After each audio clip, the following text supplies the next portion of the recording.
Não existem índios no Brasil. Existem povos com suas humanidades, espiritualidades, tradições, línguas e nomes próprios. Povos que já estavam aqui quando os invasores europeus chegaram. Povos que já habitavam aqui antes de todas essas terras serem chamadas de Brasil. O Brasil é terra indígena. Por isso, a esses povos, podemos chamá-los de nativos ou indígenas, que quer dizer originários de um lugar. A Unesco assinala 305 etnias e 274 línguas indígenas no Brasil. Eu não sou mais um número e eu não sou índia. Eu sou macuxi. Eu me chamo Júlia Dorrico e sou descendente do povo macuxi. Se hoje eu me apresento com muito orgulho da minha descendência, durante 26 anos não foi assim. A literatura indígena me ajudou a encontrar o meu caminho de volta para casa. No ano de 2017, eu assisti uma palestra do escritor Daniel Munduruku.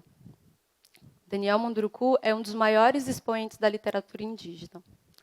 Naquela noite, ele falou sobre a importância de resgatarmos a nossa ancestralidade. E aquela mensagem me interpelou a buscar a minha. Eu tinha 27 anos. E eu sabia que a minha existência não era reduzida à cabocla, nem a descendência de meu pai, que é peruana, nem a de minha mãe, que é guianense. Eu sabia que tinha mais. O segundo encontro foi com o escritor Cacau Erá, que veio palestrar aqui em Porto Alegre, e ele falou sobre o xamanismo guarani e a importância de nos conectarmos com os mais velhos, uma prática perdida na sociedade nacional. E, pensando nisso, eu mandei uma mensagem para minha mãe, uma mensagem bem despretensiosa, e perguntei se nós descendíamos de algum povo, se ela descendia, se meu pai descendia de algum povo, já que na nossa família sempre foi muito exaltado o fato da minha mãe nascer na Guiana, que é um país de língua inglesa, e o meu pai ser descendente também dos peruanos, dos espanhóis, no caso, né? E a minha mãe respondeu na mensagem: tua bisavó Clarinda é macuxi. Eu confesso para vocês que eu não sei dizer o que eu senti naquele momento, mas eu posso dizer que o meu coração se acendeu.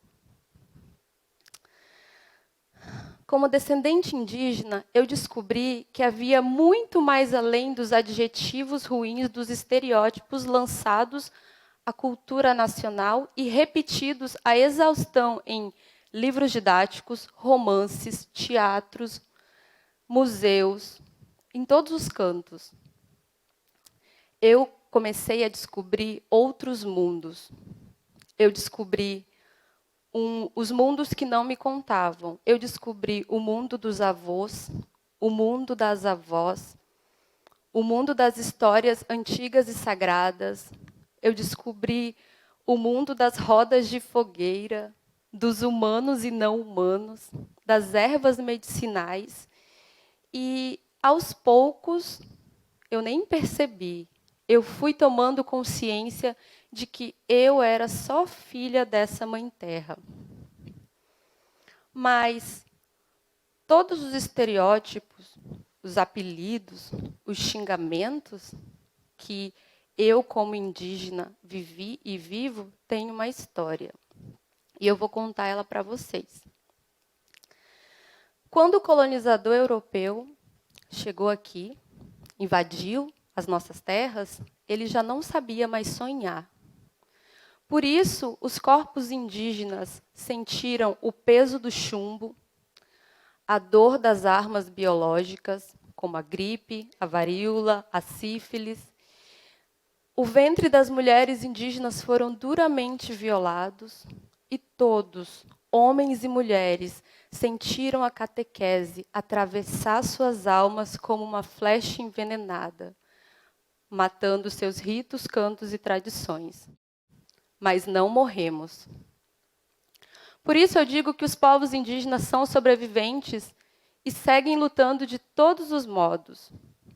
Lutam contra a figura histórica de preguiçosos, mas a história oficial quase não lembra que os povos indígenas foram explorados nas coletas das drogas do sertão e de tão explorados que foram, morriam. Para sobreviver, precisavam fugir para dentro das matas e lutar por suas vidas. Isso a história oficial quase não conta.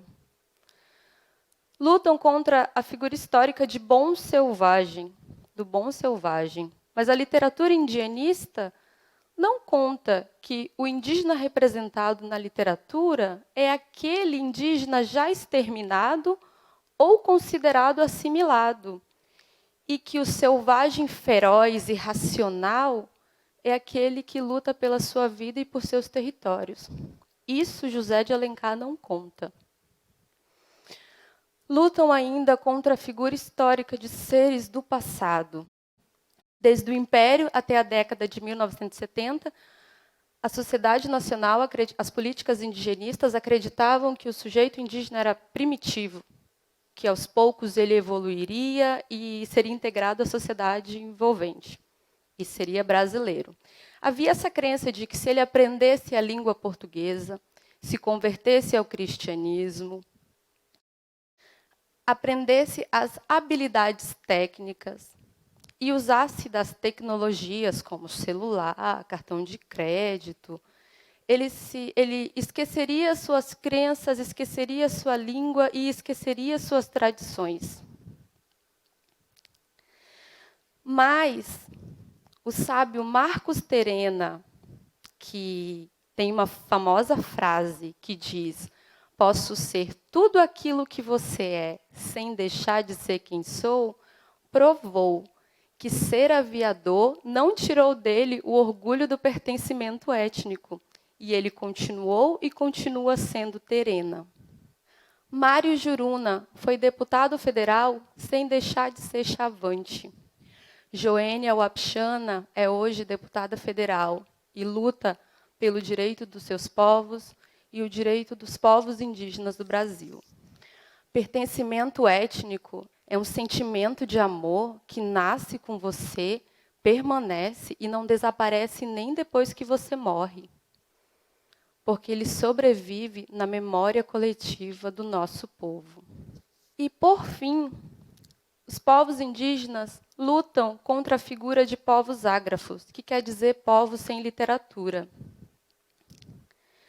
Mas ninguém fala que os povos indígenas são tradicionalmente estéticos. Eles cantam, eles dançam, eles pintam, eles esculpem e eles contam muitas histórias.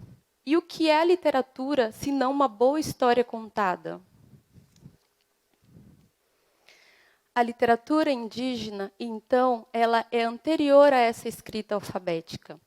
Mas de tantos equívocos contados e repetidos na sociedade nacional, os sujeitos indígenas resolveram adotar a escrita alfabética, publicar seus livros autorais e contar as suas vivências do outro lado da história e da literatura.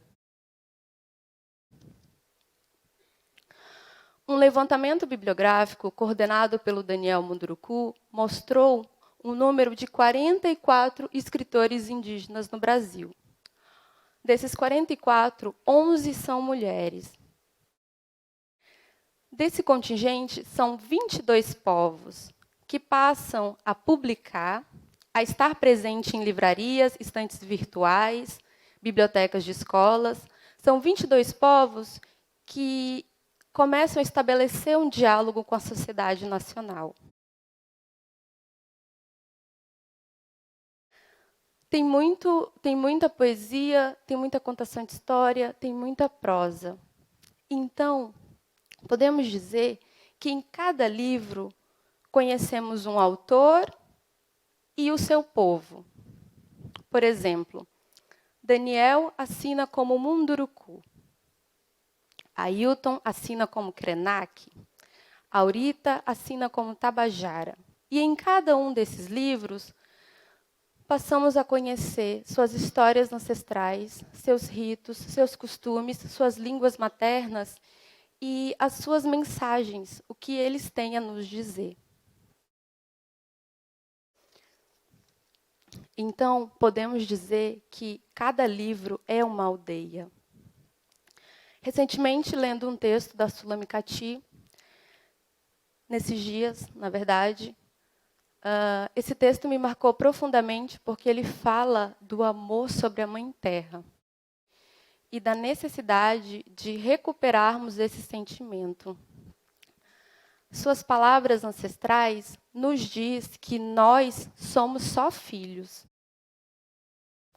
Nós somos os filhos do tempo, do vento e do anoitecer. Sentimos a dor de pestanas arrancadas, atolamos em mangue para pegar caranguejo, levamos surra de urtiga, dormimos em rede ou esteira e, mesmo que ainda cansados, esperamos diariamente a noite que traz os gritos do mar parindo uma lua brilhante. Ainda que andemos longe, nunca iremos esquecer disso. Falamos com passarinho, comemos beiju com carne de caça, corremos de raposa parida, vemos a morte se enroscar em nossos pés sob a forma da cobra grande. Nadamos em lagoa encantada, somos curados com fumaça. Nós somos filhos do ar. Nós somos filhos da água, da mata e do entardecer. Vemos a vida com a visão dos que nascem no meio das pedras, tendo a palha do ouricuri como ninho, que para ser visto tem que ser tingido de negro e, desta forma, nossa gente obtém o direito de pertencer. O sangue de nossos antepassados adubou nossa terra. Fez nascer o urucum, que quando é pintado em nosso corpo, deixa nosso espírito livre para voar sobre a terra encantada. Dançar ao redor da fogueira sagrada, das festas do nosso povo, que com um sorriso de prata ilumina a mata inteira e nos traz o amanhecer. Nós somos filhos do fogo. E sabemos que o melhor de tudo isso é que nós somos só filhos. É chegada a hora de conhecer a palavra dos chefes indígenas. É chegada a hora de reconhecer que seus modos de vida tradicionais mantêm em suspense o céu, evitando que ele desabe sobre as nossas cabeças, salvando a humanidade indígena e não indígena. Todos nós merecemos um rio sem dejetos de minérios.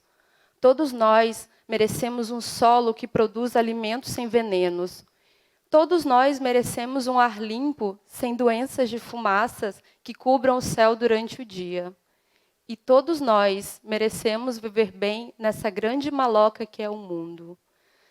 Então eu insisto, não existem índios no Brasil, existem povos com suas humanidades, espiritualidades, tradições, línguas e nomes próprios. E eu sei que se passarmos a conhecermos nossos povos, passaremos a nomeá-los do jeito certo e passaremos a amar a terra como ela nos ama, porque essa é a lição que os povos indígenas nos ensinam.